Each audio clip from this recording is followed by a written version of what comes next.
नमस्कार दोस्तों, स्वागत है आज के एक नए वीडियो में। और दोस्तों आज के वीडियो में हम बात करेंगे यूपी स्कॉलरशिप 2025-26 के लिए आप लोग अपना रिन्यूअल यानी कि नवीनीकरण फॉर्म कैसे फिलअप करेंगे। किसी भी क्लास के अगर आप स्टूडेंट हैं, किसी भी कैटेगरी से बिलोंग करते हैं, तो दोस्तों आज के वीडियो में हम आपको रिन्यूअल का फुल प्रोसेस बताने वाले हैं। कैसे आप खुद से ही अपने मोबाइल फ़ोन से अपना रिन्यूअल फॉर्म फिलअप कर सकते हैं। आपको घर बैठे कहीं जाने की ज़रूरत नहीं है। तो दोस्तों रिन्यूअल का full process step by step हम आपको इस वीडियो में बताएंगे। तो दोस्तों वीडियो शुरू करने से पहले अगर आप अभी तक हमारे चैनल पर नए हैं तो चैनल को सब्सक्राइब कर लें और साथ ही साथ बेल आइकन को भी प्रेस कर लें। तो शुरू करेंगे आज के इस वीडियो को। तो सबसे पहले आप लोगों को रिन्यूअल फॉर्म फिलअप करने के लिए किसी भी क्लास के लिए अपने गूगल क्रोम ब्राउजर को ओपन करना है। सर्च बार में टाइप करना है यूपी स्कॉलरशिप। आपको यूपी स्कॉलरशिप लिखकर सर्च करना है। जैसे आप यूपी स्कॉलरशिप लिखकर सर्च करेंगे सबसे ऊपर में ही आपको यूपी स्कॉलरशिप की ऑफिशियल वेबसाइट का लिंक मिल जाएगा। आपको इस पर क्लिक कर देना है। जैसे दोस्तों आप इस पर क्लिक करोगे आपके सामने इस तरीके से इंटरफेस आ जाएगा। डायरेक्ट आप यूपी स्कॉलरशिप के ऑफिशियल पोर्टल पे आएंगे, जिसका लिंक आपको वीडियो के डिस्क्रिप्शन में भी मिल जाएगा। वहां से भी डायरेक्ट आप यूपी स्कॉलरशिप के इस पोर्टल पे आ सकते हैं। अब दोस्तों किसी भी क्लास का अगर आपको रिन्यूअल फॉर्म फिलअप करना है तो सबसे पहले दोस्तों आप लोगों को अपना OTR रजिस्ट्रेशन करना होगा। चाहे आपको फ्रेश फॉर्म फिलअप करना हो या फिर आपको यहाँ पर रिन्यूअल फॉर्म फिलअप करना हो। तो दोस्तों किसी भी क्लास का किसी भी कैटेगरी के लिए अगर आपको फ्रेश या रिन्यूअल फॉर्म फिलअप करना है तो सबसे पहले आपको OTR करना है। OTR के बारे में हमने पहले से वीडियो बना दिया है, उस वीडियो का लिंक आपको वीडियो के डिस्क्रिप्शन में मिल जाएगा। OTR रजिस्ट्रेशन आपको कैसे करना है हमने स्टेप बाय स्टेप उस वीडियो में बता रखा है कि आप अपना OTR रजिस्ट्रेशन कैसे करेंगे। तो दोस्तों आप सिंपल सा प्रोसेस है, आप अपना मोबाइल वेरिफिकेशन, आधार वेरिफिकेशन करने के बाद तुरंत आपको OTR नंबर मिल जाएगा। जैसे दोस्तों आपको OTR नंबर मिल जाता है, OTR के लिए नीचे आओगे, यहाँ पर हम बता भी देते हैं। यहाँ पर नीचे आओगे तो यहाँ पर आपका OTR का ऑप्शन भी मिल जाएगा इसी पोर्टल पे। यहाँ पे आप क्लिक करके अपना OTR कर सकते हैं। जैसे आप OTR कंप्लीट करेंगे फिर दोस्तों यहाँ पर आना है।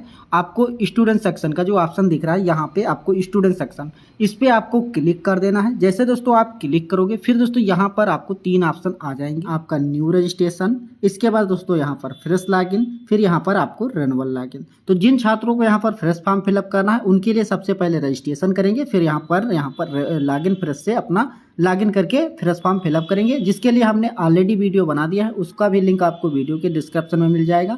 फ्रेश वाले छात्र उस वीडियो को देखकर अपना फ्रेश फॉर्म फिलअप कर सकते हैं। लेकिन दोस्तों आज के वीडियो में हम आपको रिन्यूअल के बारे में बताने वाले हैं, जैसे कि आपको रिन्यूअल फॉर्म कैसे फिलअप करना है। दोस्तों रिन्यूअल फॉर्म फिलअप करने के लिए आपको रिन्यूअल लॉगिन का जो ऑप्शन है इस पर क्लिक कर देना है। जैसे दोस्तों आप क्लिक करते हैं तो यहाँ पर आपको 4 ऑप्शन देखने को मिलेंगे, जैसे कि यहाँ पर आपको हम दिखा भी देते हैं। यहाँ पर आपको 4 ऑप्शन आ जाएंगे। तो यहाँ पर सबसे पहले दोस्तों यहाँ पर आप देखोगे प्री मैट्रिक, तो यानी कि जो हाई स्कूल के स्टूडेंट हैं उनको यहाँ पर प्री मैट्रिक पे क्लिक करके अपना फॉर्म फिलअप करना है।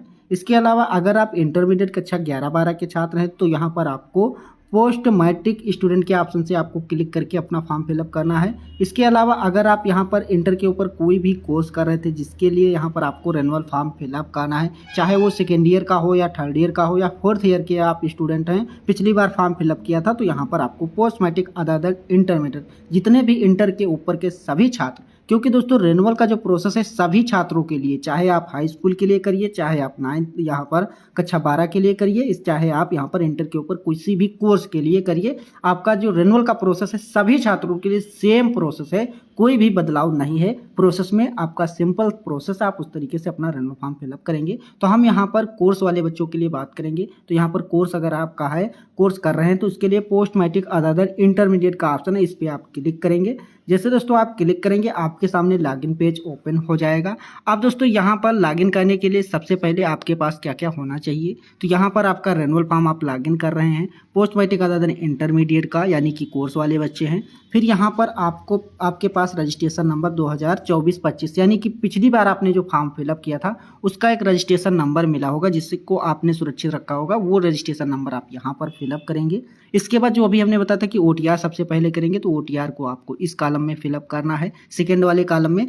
देन यहाँ पर आपको पासवर्ड, जो पिछली बार आपने फॉर्म फिलअप किया था वहाँ पे आपने एक पासवर्ड बनाया होगा, वो पासवर्ड आपको इस कॉलम में फिलअप कर देना है। लेकिन दोस्तों अगर आप पासवर्ड भूल गए हैं तो यहाँ पर पासवर्ड फॉरगेट करने का भी ऑप्शन नीचे दिया हुआ है, यहाँ पर क्लिक करके अपना पासवर्ड दोबारा से प्राप्त कर सकते हैं। तो सिंपल सा प्रोसेस, इसमें आप अपनी बेसिक से डिटेल फिलअप करेंगे और अपना पासवर्ड चेंज कर पाएंगे। पासवर्ड आप मिलने के बाद उस पासवर्ड को यहाँ पर आप डालेंगे और इसके बाद दोस्तों कैप्चा कोड जो है, कैप्चा कोड यहाँ पर आपको फिलअप करना है। देन यहाँ पर सबमिट के टाइप पे क्लिक कर देना है। तो यहाँ पर हम डिटेल फिलअप कर लेते हैं।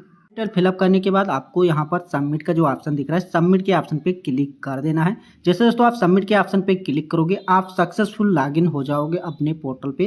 तो यहाँ पर आपका जो आवेदन पत्र है वो यहाँ पर देख सकते हैं। आपका जो शैक्षिक सत्र है वो यहाँ पर आपका 2025-26 और यहाँ पर आपका नवीनीकरण यानी कि रेनुअल फॉर्म है। तो दोस्तों यहाँ पर अगर आप इस बार अपना रेनुअल फॉर्म फिलअप कर रहे हैं तो यहाँ पर आओगे, आपका जो एप्लीकेशन फॉर्म है वो पहले से फिलअप है। यहाँ पर आप देख सकते हैं सारे स्टेप कंप्लीट है।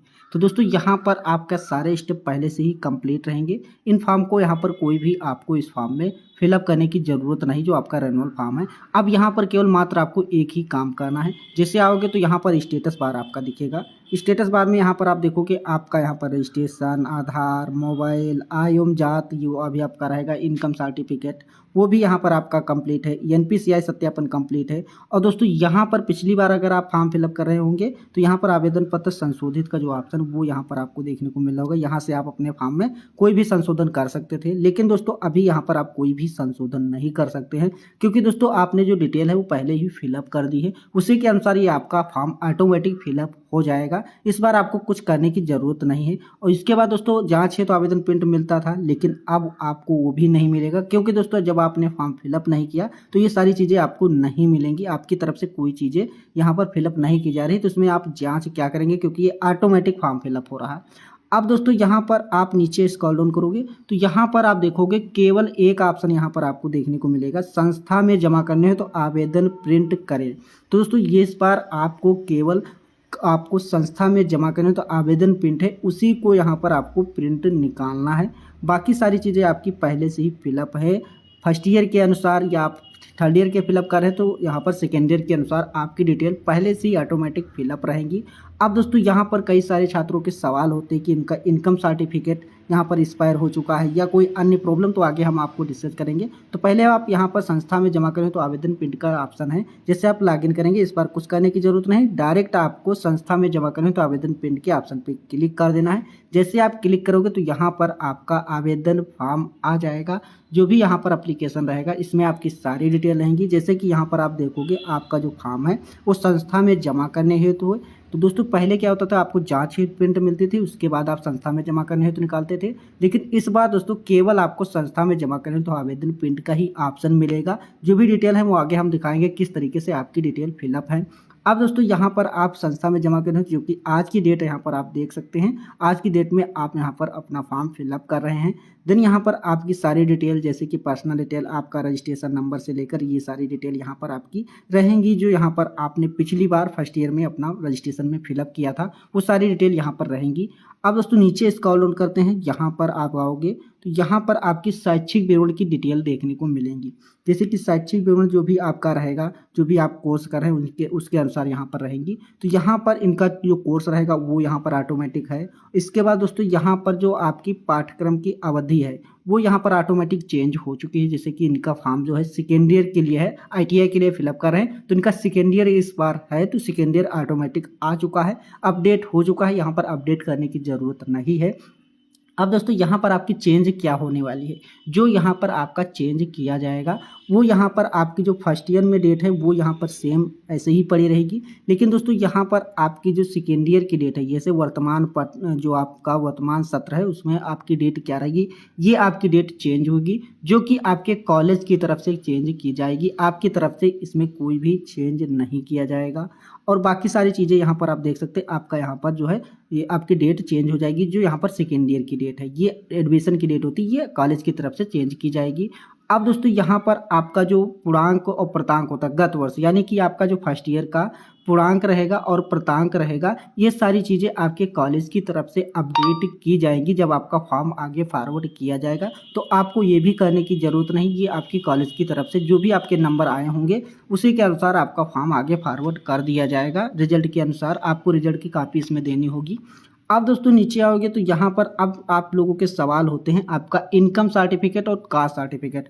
जैसे कि अगर आपका इनकम सर्टिफिकेट या कास्ट सर्टिफिकेट एक्सपायर हो चुका है पिछली बार जो आपने लगाया था, तो ऐसे में दोस्तों यहाँ पर आपको जो भी आपने पिछली बार अपना इनकम सर्टिफिकेट दिया था उसी इनकम सर्टिफिकेट या कास्ट सर्टिफिकेट, चाहे वो एक्सपायर हो या ना एक्सपायर हो, आपको वही ही डॉक्यूमेंट अपना इनकम सर्टिफिकेट कास्ट सर्टिफिकेट का देना है। लेकिन दोस्तों यहाँ पर आप लोगों को एक चीज़ चेंज करना होगा। जैसे कि पिछली बार अगर आपने इनकम सर्टिफिकेट जो रहेगा वो अपने नाम के से दिया था, अपने नाम का इनकम सर्टिफिकेट लगाया था और आपने फॉर्म अप्लाई किया था और आपका स्कॉलरशिप आ गया था। लेकिन दोस्तों इस बार आप लोगों को क्या करना है, जो इनकम सर्टिफिकेट आप दोगे वो आपके गार्जियन के नाम, चाहे आपके पिता हों या यहाँ पर माता हों, उनके नाम से आप दे सकते हैं, या कोई गार्जियन है जिसके अंडर आप रहते हैं उनका इनकम सर्टिफिकेट आप दे सकते हैं। अगर माता पिता एक्सपायर है तो इस कंडीशन में आपके जो अभिभावक रहेंगे, गार्जियन रहेंगे, उनके नाम से भी आप इनकम सर्टिफिकेट बना के देंगे, जो आप कॉलेज में सबमिट करेंगे। तभी देंगे जब आपका यहाँ पर पिछली बार आपने खुद के नाम से लगाया था, इस बार आपको गार्जियन के नाम से ही देना है। ये सारी चीज़ें आपको समझ में आ गई। आपकी जो शुल्क रहेगी वो यहाँ पर आपकी उसी तरीके से पड़ी रहेगी। ये अगर चेंज करने वाली होगी तो कॉलेज की तरफ से चेंज किया जाएगा। वैसे शुल्क जो आपकी फर्स्ट ईयर में लगती है वही आपकी सेकेंड ईयर में भी लगती है, तो इसको चेंज करने की ज़रूरत नहीं है। फिर दोस्तों यहाँ पर आपका फाइनल सबमिट डेट आ जाएगा, किस डेट में आप फाइनल सबमिट कर रहे हैं। जैसे कि यहाँ पर आप देख सकते हैं 17/11/2025 जो कि आज की डेट है। ये सारी चीज़ें आप समझ गए। आप दोस्तों नीचे आओगे तो यहाँ पर आपको क्या क्या करना है, तो यहाँ पर नीचे आपके डॉक्यूमेंट की लिस्ट मिल जाएगी, क्या क्या डॉक्यूमेंट आपको देना है। तो सबसे पहले जैसे कि हमने बात किया था कि आपका जो इनकम सर्टिफिकेट रहेगा, जिसके बारे में आप लोगों को कन्फ्यूजन होता, तो इनकम सर्टिफिकेट जो है अगर आपका एक्सपायर हो या ना एक्सपायर हो, पिछली बार आपने अपने नाम से लगाया था, तो यहाँ पर आपको अभिभावक के नाम से, माता पिता हों या अभिभावक हों, जो भी गार्जियन हों, उनके नाम से इनकम सर्टिफिकेट लगा के आपको सबमिट करना है इस फॉर्म के साथ। इसके बाद दोस्तों आपकी अपना जो कास्ट सर्टिफिकेट है, जाति प्रमाण पत्र, उसे देना है। जो शुल्क आप जमा करेंगे उसकी रसीद आपको यहाँ पर देनी है। इसके बाद अगर आपकी 2 कक्षाओं के बीच में गैपिंग है तो ये आपकी है नहीं, इसको आपको देने की ज़रूरत नहीं। अगर दोस्तों जो छात्र हॉस्टल में रहते हैं उनके लिए अगर उनकी जो आपकी शुल्क जमा करते हैं हॉस्टल की फ़ीस, उसकी रसीद आपको देना होगा। इसके बाद दोस्तों बैंक पासबुक आपको देना होगा। देन यहाँ पर आपको हाई स्कूल की मार्कशीट देनी है और पिछली कक्षा का यहाँ पर आपको उत्तीर्ण होने का प्रमाण पत्र, जो यहाँ पर आपने उत्तीर्ण हुआ जिसकी मार्कशीट आपको फर्स्ट ईयर की मार्कशीट आपको देनी है। तो ये सारे कागज़ आपको देने हैं। इसी के साथ दोस्तों यहाँ पर आपको आधार कार्ड आपको मैंडेटरी है, आधार कार्ड आपको देना रहेगा। तो ये सारे डॉक्यूमेंट आपको देने हैं। आपको इस फाइनल के प्रिंट के साथ इस प्रिंट को आपको निकाल लेना है और कॉलेज में आपको सारे डॉक्यूमेंट जो यहाँ पर लिखे हुए हैं ये सारे डॉक्यूमेंट के साथ आपको सबमिट कर देना है। तो दोस्तों जैसे ही दोस्तों आप अपना फॉर्म कॉलेज में सबमिट करोगे, फिर दोस्तों यहाँ पर आपके एडमिशन की डेट और यहाँ पर आप लोगों का पूर्णांक और प्राप्तांक फर्स्ट ईयर का ये अपडेट कर दिया जाएगा और आगे आपका फॉर्म फॉरवर्ड कर दिया जाएगा। जैसे फॉरवर्ड हो जाएगा फिर दोस्तों यहाँ पर आपका जो यूपी स्कॉलरशिप का पेमेंट है वो प्रोसेस में जाएगा। जो आपका फॉर्म है वेरिफिकेशन होगा, इसके बाद दोस्तों आपका पेमेंट जो है आधार बेस अकाउंट में जाएगा। जो आपका आधार से लिंक अकाउंट होगा उस अकाउंट में आपको पेमेंट मिल जाएगा। तो दोस्तों यहाँ पर आपको बैंक पासबुक, यहाँ पर अकाउंट नंबर की डिटेल फिलअप करने की ज़रूरत नहीं है। ये आधार बेस अमाउंट आता है, तो आधार से जो भी अकाउंट लिंक होगा उसी अकाउंट पे पेमेंट चला जाएगा। तो दोस्तों इस तरीके से आप रिन्यूअल फॉर्म किसी भी क्लास का फिलअप कर सकते हैं, चाहे वो हाई स्कूल हो या यहाँ पर कक्षा 12 के लिए हो या फिर आपका किसी भी कोर्स के लिए हो। कोई भी ऑल टोटल कोर्स 12 के ऊपर कोई भी कोर्स कर रहे हैं उसका रिन्यूअल फॉर्म आपको इसी तरीके से फिलअप करना है। दोस्तों यहाँ पर आपको फॉर्म लॉगिन करके अपना फाइनल प्रिंट निकाल के कॉलेज में सबमिट करना है सारे डॉक्यूमेंट के साथ और आपका फॉर्म कंप्लीट हो जाएगा। वीडियो पसंद आया हो तो वीडियो को लाइक करें, शेयर करें, चैनल को सब्सक्राइब करें। मिलते हैं अगले नेक्स्ट वीडियो में।